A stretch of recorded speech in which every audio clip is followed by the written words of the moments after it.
İstersen oturmuşken devam edelim böyle. Vallahi oturmuşken nasıl devam edelim bilmiyorum ki.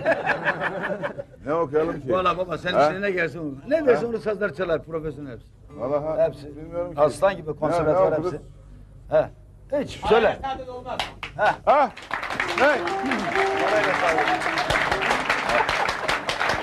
Ha ben bu arada sevgili babama da saygılarımı sunuyorum.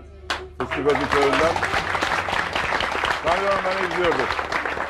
Analıma da saygılar sunuyorum. Tüm köye sevgiler, saygılar yolluyoruz buradan.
Söylerim siye,